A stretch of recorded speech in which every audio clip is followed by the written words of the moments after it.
that's not the way a Christian should steward bad moments.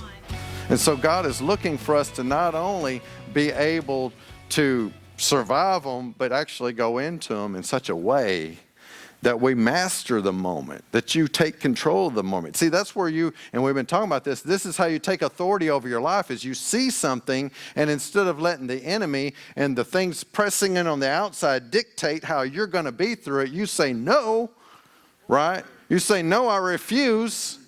I'm going to walk in love this time. And I'm going to do what God tells me to do, even when I don't want to, right? And I'm going to go through the whole battle like that instead of fall apart, be angry, some people are still stuck in the bitterness and the unforgiveness. They've moved on, but they've just ignored it because it's still there, right? Yeah. So, you know, I probably might have stepped in something there. How do you deal with unforgiveness? Well, you take it to God first and you be honest.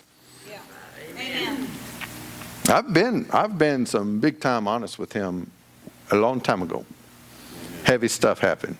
And I said, I can't forgive right now. And God's like, you know where I stand. And I said, I know where you stand. This is where I'm at right now. And I said, I promise you I'll work toward it. And I start today. And I will get there. I said, but this is big and I need help. And for everything that I can't do, I need you to help me in this moment. See, God will get in that because that's process.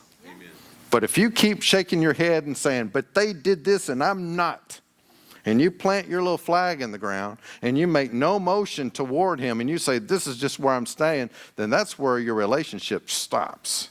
Yeah. And then the enemy has wide open shots at you to beat you from every direction. And that's where roots of bitterness set in, right?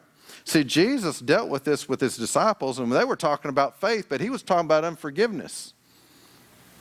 When he said you pull the sycamore tree up by the roots, he's talking about the root of bitterness. It's in context. Read it. So Jesus is interested in getting that thing up. And he's giving you the faith to do it, but you've got to meet him somewhere. Now, from that moment, I've learned a lot. I grew in that moment. And I got to the place where that person actually called me and apologized.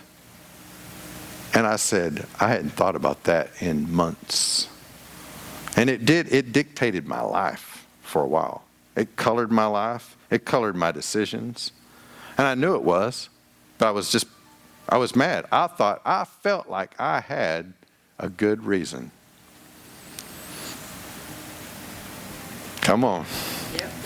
Don't let a good reason keep you in bitterness and unforgiveness.